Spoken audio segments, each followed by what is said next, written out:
Good morning guys. Nandito tayo sa ating walking moment. At welcome again guys to my channel. So we have our very nice weather now. Our actual temperature is 18 degrees Celsius. At autumn season tayo ngayon guys. Autumn season 2024. So yun guys. Welcome po kayo sa ating channel. At ito'y fresh ang ating weather ngayon kasi 9 AM pa lang at nag-shine talaga ang araw. So tayo ay naglalakad-lakad ngayon guys kasi gusto ko talaga magiging good example ako sa inyo na laging gumagalaw-galaw tayo, lagi nating isingit ang ating pagwo-walking sa nature. Kasi kahit saan ka, sa tabing ilog, sa tabing dagat, or sa lake, or kahit saan ka man ngayon nakatira, kahit sa bundok ka, kahit nag-iisa ka, basta guys, ang importante is gumagalaw-galaw tayo. Kasi alam niyo kung bakit.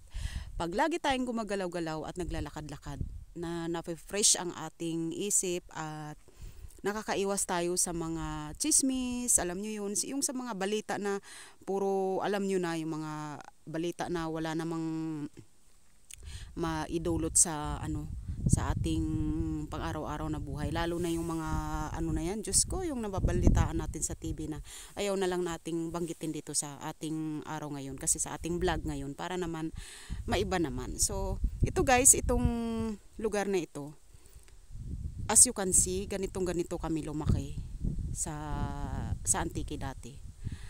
Parang nakikita ko ganito talaga. So iniisip ko, sabi ko gusto ko ganitong style, ganitong valley and hills ang papatayuan ko ng bahay. Yung kasi parang lumaki ako na ganito parang basta. So parang ganito ang kinalakihan namin, parang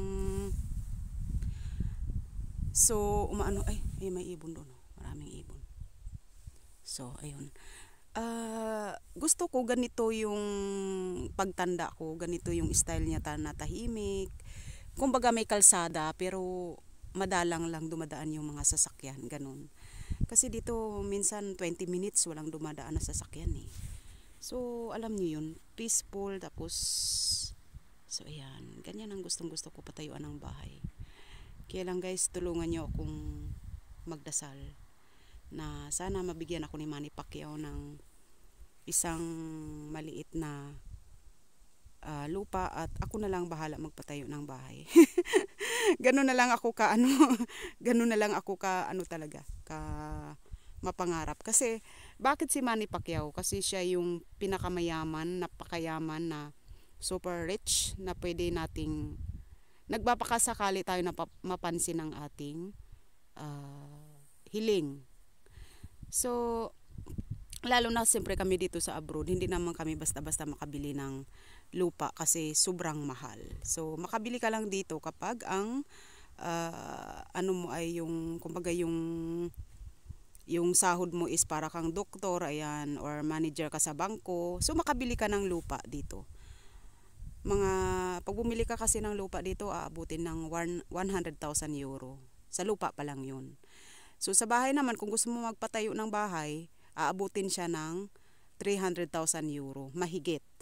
Ngayon, kung napakaliit lang talaga, isang kwarto lang, isang kusina, at isang CR, so aabutin ng mga 190,000 to 200,000 euro. So kung napakaliit lang na bahay talaga. So siyempre, ang normal na bahay na may 2 kwarto, isang sala at isang kusina is aabutin ng 300,000 euro mahigit. So kaya sabi ko nga guys, hindi lahat nasuswerte sa buhay. So kaya minsan ang mga kamag-anak natin sa Pilipinas, akala nila sa abroad tayo, mapera na tayo.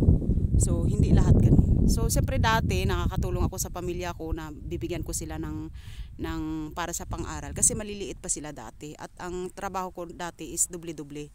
May trabaho dito, may trabaho doon, pero sobra namang hirap at ang tulog natin ay napaka kunti. So laging mainit ang ulo, laging masungit ang ugali. So iniwanan ang aking dating asawa. So ganun lang 'yun. Pero kagaya nga ng sinasabi ko guys, hindi lahat sa abroad is swerte. So yun, si Manny Pacquiao na lang ang ating pag-asa. Sana matupad, no? Tingnan natin guys kung anong magiging kapalaran ng buhay natin. Kasi ang bunso ko ay 10 years old, nag-aaral siya ngayon ng grade 4. So grade 4 ngayon, tapos grade 4 kasi dito sa Austria, ang elementary nila is 4 na taon lang. Tapos yung high school nila 4 na taon din. So mag first year high school na siya sa next year sa pasukan. So sana Lord, ang mga anak ko is magiging magalang silang tao, at lalo na sa magulang. Kasi ang mga kabataan kasi minsan kapag ang magulang nila medyo nakaluwag-luwag, so medyo hindi nila nakikita yung hirap ng ibang mga estudyante. Kagaya ko sa bunso ko, minsan sumasagot siya kay papa niya, sumasagot siya sa akin. Sabi ko, nak, alam mo, sa dati, sa bagay ako rin dati sumasagot sa mga gulang ko, sa nanay, tatay ko. Pero kami kasi dati, ang kalagayan namin is isang kahig isang tuka. So yun din kaya yun ang sinasabi ko sa mga kabataan ngayon na kapag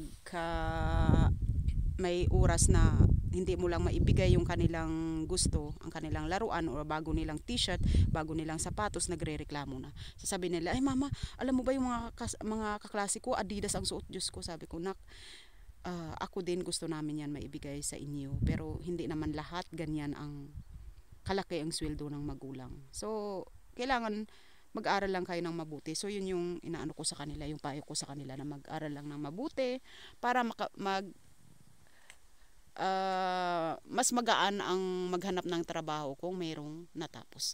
So kagaya ng aking isang lalaki ngayon, so ayun, ang trabaho niya is maganda. So thank you Lord, salamat talaga, napakabuti ni Lord talaga sa kabilang side. So siyempre ako, maswerte din ako sa trabaho dahil may sahod.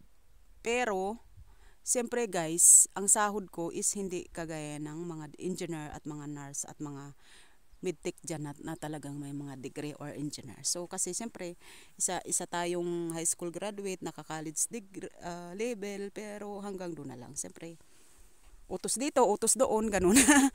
So at least kahit papano, hindi ako umaasa sa isang lalaki. At hindi rin ako humihingi ng pera sa lalaki. Maliban na lang kung talagang magsasabi ako naman ang bibili ngayon ng ng ating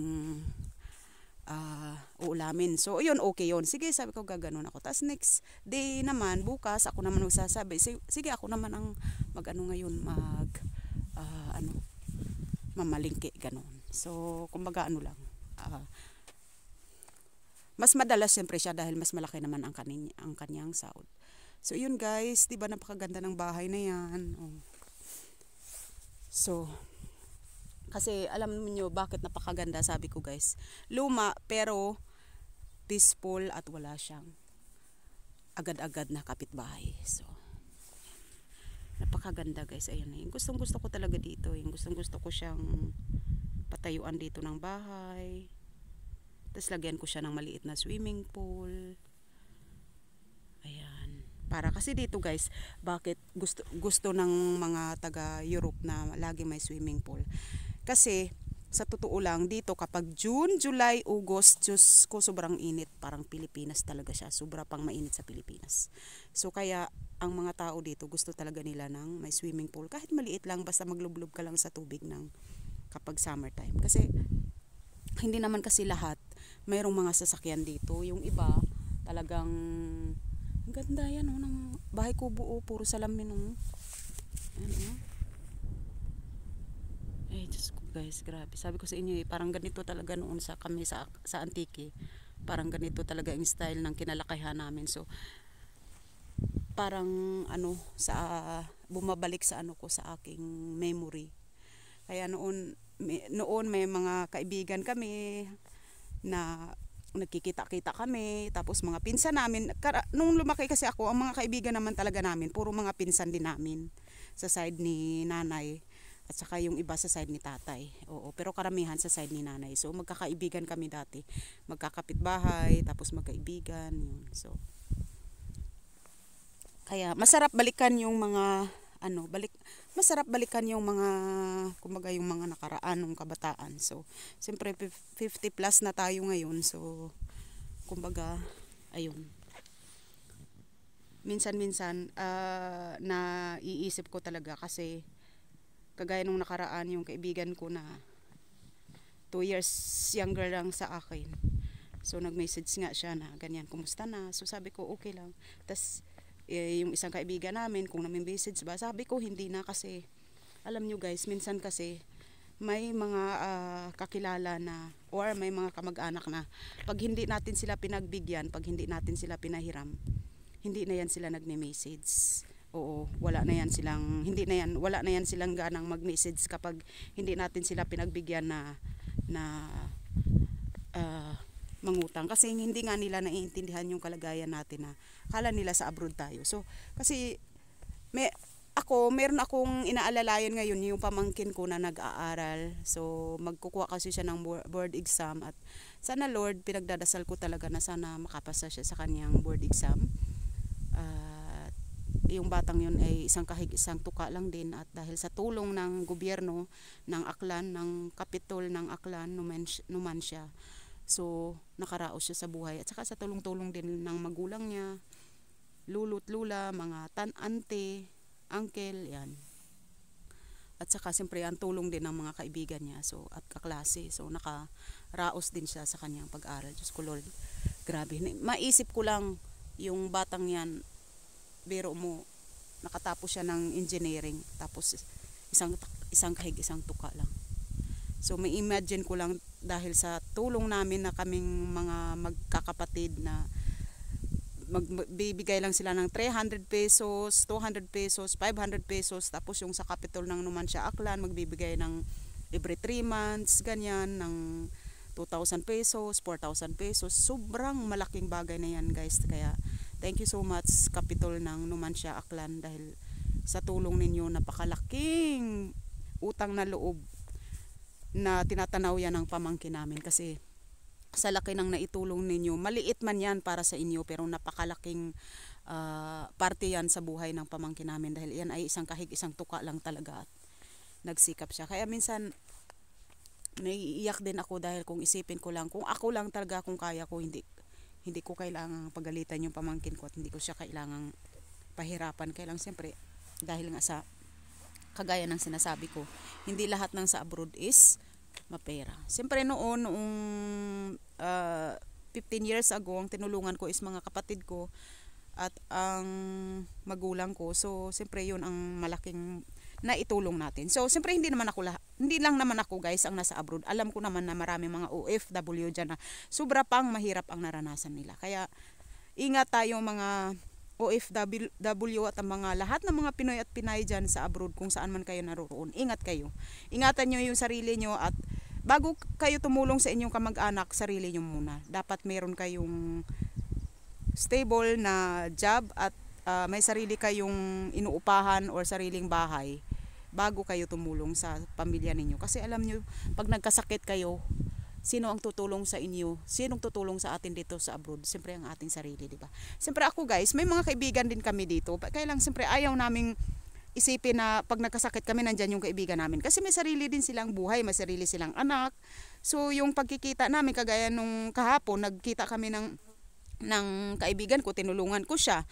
So nakalibre ako ng pagkain dahil tinulungan ko siya. So alam niyo yun, may take home pa. Alam nyo guys, sa kaibigan, tutulong tayo. Hindi naman laging pera. Basta may oras kayo, wag lang ninyong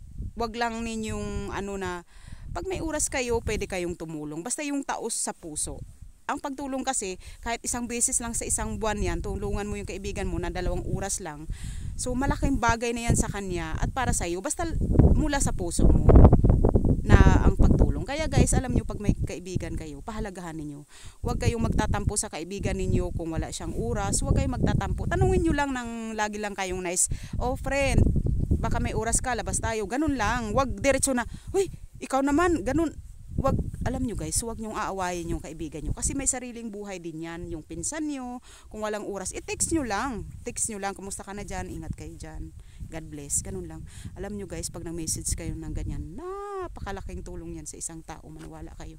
O napakalaking tulong yan. Sobrang malaking tulong yan, may message nyo lang. I love you friend, ganyan. Love you Nay, love you Tay. I love you cousin, ganun. I love you friend. So I love you ex. Ganun lang mga kahit ex na lang natin kagaya ng walang hiya kung ex-husband. So idamay na lang natin. I love you ex, ganun na lang para lang ma-positive, no? Para hindi tayo bitter, para hindi tayo bugnutin, ganun lang. Siyempre, alam mo, proud akong sasabihin yan sa ex ko kasi nga, siyempre yung anak namin is 23 years old na at napakabait na lalaki, nagtatrabaho ng maayos. So, minsan, siyempre, nagsusungit din dahil sabi niya, Mama, nagbiyahe ako ng 3 oras, tapos ganyan ka na naman, dada ka na naman. So, sige.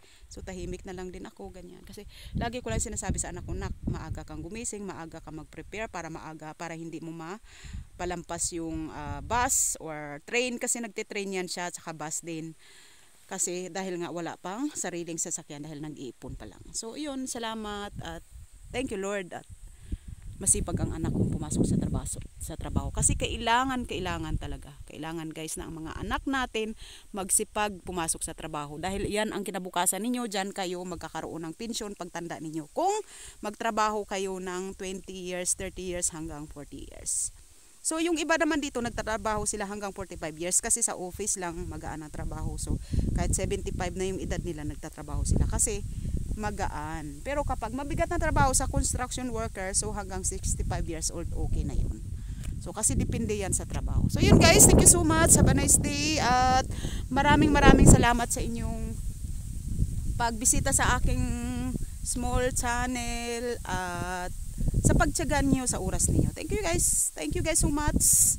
Pasensya na sa mga payo ko kung minsan masakit sa inyo, pasensya na.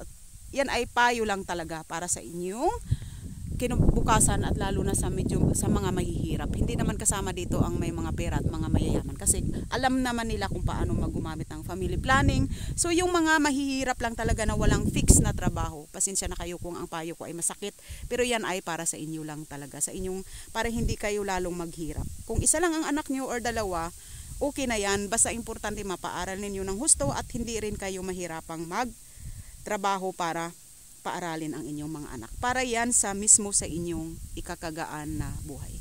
Thank you at have a nice day. God bless.